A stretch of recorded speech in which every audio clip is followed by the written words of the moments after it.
black magic works in not mysterious ways. I know that's a little underwhelming, but it is a quite simple thing, and because it's simple, a lot of people do it. There's a lot of even religious people that turn to black magic, turn to curses. This is something new to me. I was not aware that this was so common, but it is. There's a lot of people that go to church all the time, and then they get in an argument with somebody, and then they go home and they start flipping through pages of old grimoires, and they say, hey, this person right here, I don't like them, so let's do this. It's insanity. I don't know how somebody could be religious and choose to do these things, but it is happening. And it is happening more frequently than ever for some reason. Now, we know the reason, but I'll explain that in a different video. Now, the good news about all this is you can beat them.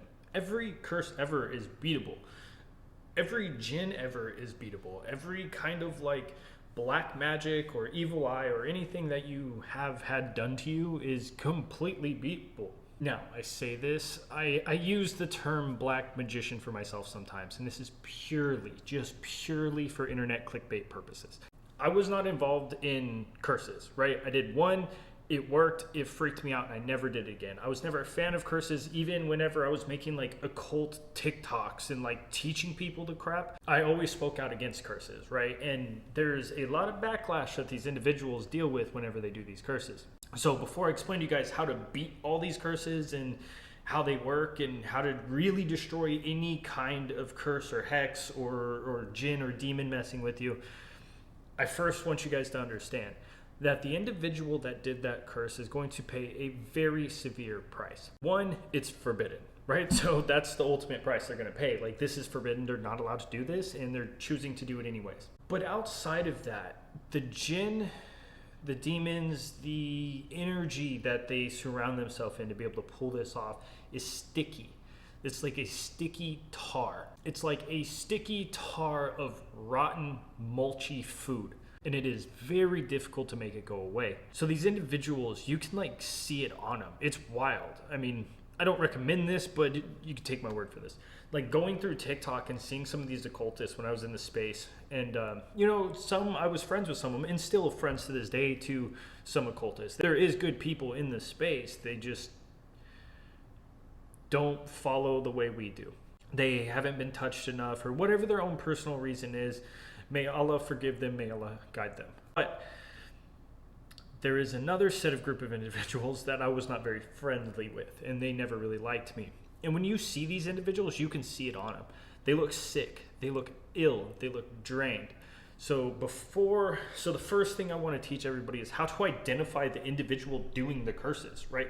So we often have this issue where, say there's an individual that's having a certain set of symptoms like belly problems, they're having nightmares, they're having like bad luck, they're having, I don't like the term luck, but you know what I mean. Their things are going missing, like their car keys is just gone, it never turns up, and it just never appeared again. You know, they're having all these symptoms of the Jinn being around them, and they're wondering like, what happened? What did they do? How did they get cursed, and who did it? So first of all, you're gonna have to identify, was it somebody who cursed you, or is this just an attachment? There's generational curses too, so keep that in mind. This could have been done in your grandparents' lifetime. This does exist. And quite often, whenever it's like a Jinn attachment, that happens from our childhood. I'll explain in a sec. Now, if there's an individual that did curse you, that puts this like string between you two. There's a connection. There's something that they've had to use of yours to get your energy, like your energetic fingerprint. They've had to have your energetic fingerprint or like a signature, something that ties to you to be able to pull this off. A lot of the time they will try to use like photos from the internet and things like that. And it is possible for sure, but it's quite weak. Thankfully, or else I probably wouldn't be breathing right now. I've angered too many occultists as it is, but it's okay. I've been canceled by voodoo practitioners. It's been pretty sticky. Thankfully it didn't work, but they got some holes in their practice. But so this individual, say it's somebody at work, you're going to be able to identify them. One, because the day after they do the curse, their energy is going to change. It's going to be like a light switch. The way they interact with you is going to be completely different. There's going to be this deep level of confidence, and understanding that comes out of these individuals, and it's the ego, right? So what happens when they go into these rituals and perform these curses on people, their ego inflates. And this is due to the jinn tricking them. Now, the demon doesn't actually have to go through with it.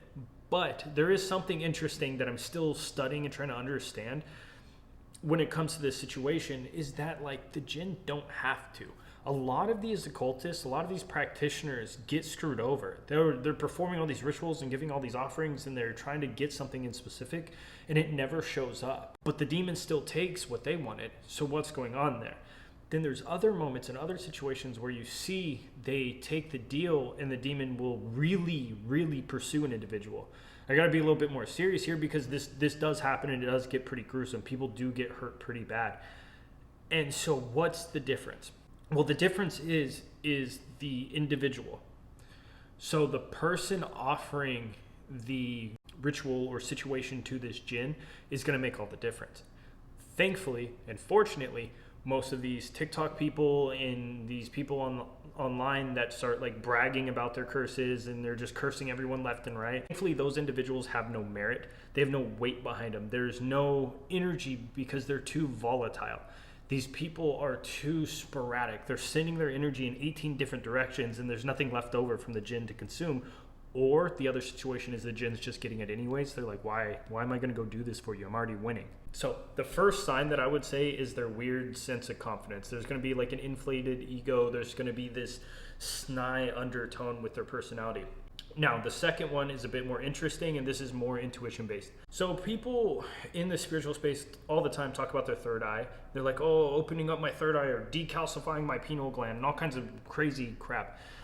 And they always focus in the middle of their forehead when they're meditating. Like their forehead is what they're targeting. They're like trying to focus energy on their forehead. And what's really funny is the third eye's in the back of the neck.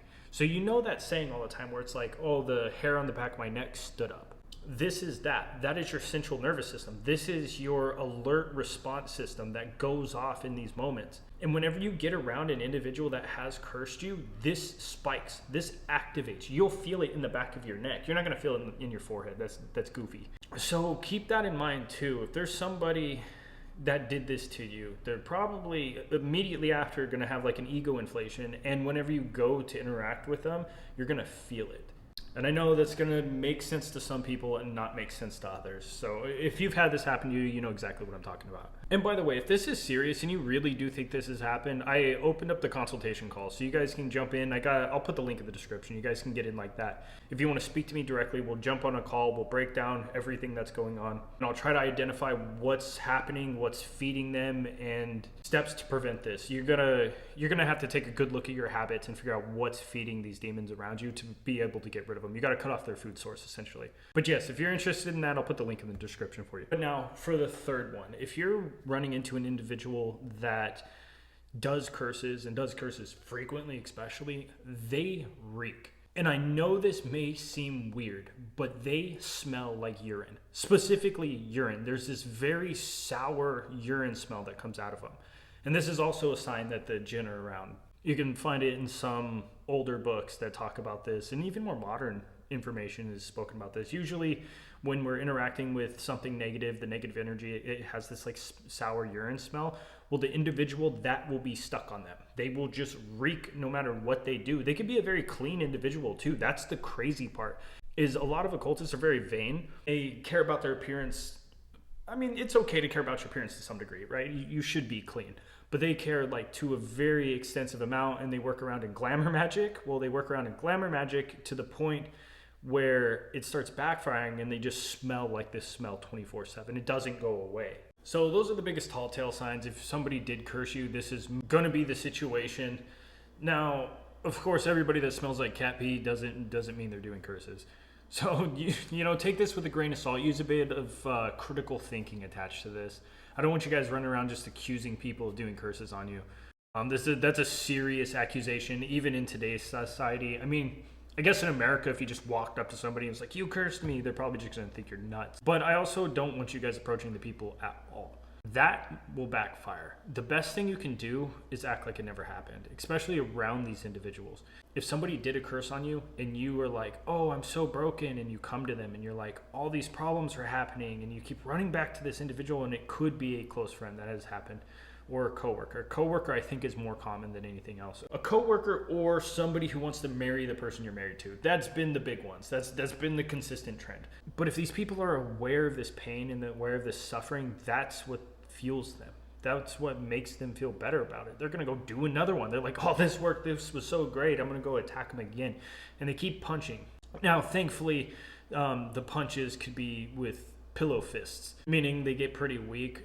And that is because we're going to have to beat this. And one of the best ways to beat this is literally don't believe it. It is crazy. I know this may sound very counterintuitive and is very difficult to do. This is very difficult to try. But this is one of the reasons why when I got canceled by all the voodoo people, and there was like thousands, like it wasn't just one or two curses, there was thousands. It's still on TikTok. There's still a bunch of videos of people talking about it from like a year or two ago. Thousands of real voodoo practitioners cursing me all at once. They're doing everything. They're doing everything they have in their toolbox. One of the big reasons why it didn't affect me is because I just didn't believe it. I just refused to accept that it was possible for them to do it. And that thought process kind of puts a shield on you.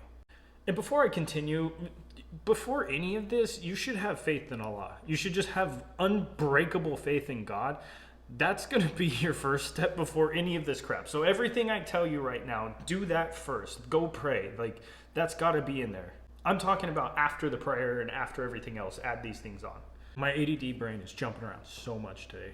It's a good day. I got a lot of energy. But if you do run into this individual and you know for sure it's them and you're having these signs like, okay, this person cursed me, smile, greet them, and act like nothing happened. Never let them know. Do not let them know that anything affected you. Now, to the next part. Practice. You're gonna have to practice. So one of the biggest signs, I guess it's a sign, but it's something that happens every time somebody's cursed, they're coming in your dreams. If it's a demon that's involved and not just kind of like negative, sticky energy, they're gonna come in your dreams. You're gonna see these dreams. And all these dreams are going to be based around a certain set of temptations, right? They're going to know which way to push you and poke you, the way you're most susceptible to temptation. What's the thing that you will fall to with the most likely circumstances? You know, whether that be your pride or your ego, or like financially, it might be greed, it might be gluttony, maybe you have a hard time falling to food, it might be lust. Lust is a dangerous one, by the way. It could be sloth, it could be laziness. That's a pretty dangerous one too, where you're just sitting around doing nothing, because time is more valuable than everything else, and sloth is essentially deleting the most valuable thing we have. At least the most valuable thing we have in this earthly realm, you know, in this human experience. So they're going to pop in your dreams and they're going to push these buttons. They're going to poke the bear as much as possible. And what you're going to have to do is be the bear. So whenever you're attacked in your dreams and in your sleep by demons, the worst thing you can do is show the pain, show the agony. I know that's difficult. I really do. I am empathetic to this situation. I know that's hard. I've experienced some of the worst nightmares, some of the worst situations I could ever imagine in my head I've seen and felt. And this is due to my childhood. I mean, it's just like there was so much going on around me and these nightmares were just uncontrollable. So it was very interesting that I developed this at a young age, and long term, it's actually something that's protected me. But practice. You need to imagine yourself. You have to daydream. Daydream during the day. It's almost like, you know, the spiritual people talk about manifestation. You're going to manifest the demons away. If that's how I have to say it for people to understand, I don't care as long as it works. But you're going to daydream throughout the day of you becoming this knight in shining armor or this anime superhero or whatever it may be. I don't care. You could just be some overpowered max stat RuneScape character and just destroy all of them. It doesn't matter. You know, pop out the 99 strength and obby maul them to death. I don't care. But these are the things that you need to vision during the day. You got to see this. You got to feel these moments. And what's happening is it's training you. And whenever you go to sleep at night, whenever you start having these dreams and these demons are doing all this messed up stuff to you to try to break you, try to make you hopeless, to try to tempt you in a certain direction, what's going to happen is you're going to fight back. You're not going to take it anymore. You're going to become this thing. You're going to become the hero or villain. I don't care. You're going to become something that's going to destroy them. So this practice during the day is what destroys a lot of these curses, what destroys a lot of the jinn. They see you as impenetrable. They see you as something that does not fall to their games, something that's not going to bend and break. They don't see you as weak. And what this is when they see you as a strong individual, they're going to move on. They're not going to waste their time. They're going to go to Sally down the street or Joe next door or whatever your neighbor's names is, whatever your coworker's names is. They're going to move on to something else. It won't mess with you because now they will be scared of you. I promise. It is one of the most rewarding experiences when you have a dream and you start having a nightmare and the monsters run from you in your nightmares. That's going to be a beautiful situation. I know what that emotion feels like. It's great.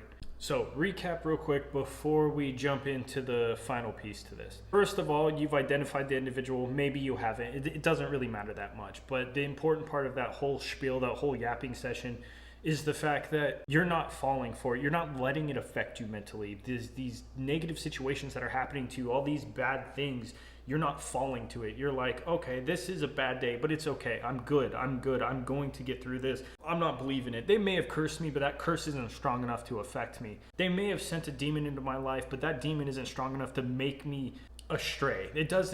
That demon isn't strong enough to break my faith in God. That's the first step. Well, besides prayer, you know what I mean. And then after that, you're going to have a bunch of repetition of these daydreams, of you becoming the hero, of you becoming that 99 defense dude in the wildy that is just indestructible. That will start fighting them back in your dreams and in your subconscious. And then the final one, and I left this for last because I know a lot of people aren't going to like to hear this, but you got to clean up your habits. This is the most honest, most straightforward thing I could tell you. Your habits are what keeps these things around. You have to quit feeding them. When you have these bad habits, these harams or the sins that you commit throughout the day, this is what they want. That temptation is what they're really going for, and that's really all they got on us. I mean, as far as I'm aware, there may be a couple things here and there, but the temptation's been the main thing that we've been warned about in the Quran and in the Hadith. And there's a reason why it talks about their temptation so much in the whispers of the Quran. Is because that's their main method. That's the main thing they do. So what we have to do is identify our habits. This is going to be our core. This is going to be our baseline. So you're going to have to really, really be brutally honest with yourself. You cannot have any ego when you speak to yourself. You're going to have to really analyze what's going on in your life. In this, I understand, guys. I understand this is a very hard situation for some people. Others, it may be easier. If you blame yourself for everything, then this might be an easier thing for you. Actually, never mind. That it's just equally as difficult because you're going to think you're doing bad things when there's nothing wrong. But anyways, everybody's situation is going to be different. And this is why it's so difficult and why I try to do the consultations, why I enjoy them so much and why I opened it up. Is because you're going to have to really take a deep, hard look at yourself and be very honest on what are you doing wrong. I mean, it could be just simple messiness. It could be just like you leave food out overnight. You may clean it up in the morning, but leaving that food out overnight, they consume it. You know, having even a slightly dirty space is enough. Or it could be a little bit of envy. It could be like when you're scrolling on social media, you see like somebody with a certain car. There's like a certain influencer you follow that you just like despise. There's a lot of hate watching going on, so I don't know if that's you guys, but it's common. You might just see a certain like Jack Doherty running around the Lambo, and then you see him and you feel this envy. You feel this like anger and a little bit of negative emotion. Something as small as that can bring them back in your life. They see that and they're like, okay, I'm going to press on this envy some more. Let's see what else we can get them to be jealous of. It could be lust. This is a dangerous one. Lust and breaking up marriages, in my opinion, and from the information I have on hand, is kind of their top goal. I'm sure you guys are aware of the Hadith. I've spoken about it a few times, and I don't know it word for word, but it's the Hadith where it talks about Iblis, his Satan's throne is upon the ocean, and one of the jinn comes back and reports to him, and he tells him, hey, I did such and such, and then he looks back at the jinn, he's like, you didn't do nothing at all, you suck. And then the next jinn comes back to him and he says, I broke up a marriage between husband and wife. And then he brings him close to him and he says, pretty much puts him at the highest degree of the shaitan, saying that he's one of the best, above the top ranks. So they hold breaking up marriages to a very high degree. So lust is something that I think they use very, very commonly. This could be, once again, tracked back to social media. It's just like an easy example for me, but you guys will know if it applies in your life. It's like, okay, say you're married or you have somebody you want to get married to. That's enough. If you have somebody you're truly interested in and you want to spend the rest of your life with, and you're scrolling through social media and you're like following girls from high school or college or university, and you find these women attractive like that, and you're seeing these women, that's what's happening. Is you're feeding this negative energy. Like, that's got to go. You got to get rid of them. You can't be looking at that kind of stuff. I mean, even in public. And I know it's difficult. This was something I had to really change about myself. I was really bad about this. But it becomes very easy to do quickly. When you just tell yourself you're looking away every single time, it gets very easy. It's very quick. And let me tell you guys something that really, really has helped me. So I was addicted to serious substances. I'm not going to say the names on here. But the worst ones, the ones that people are like, passing away in the middle of the street doing. I used to do enough of it to put down an elephant.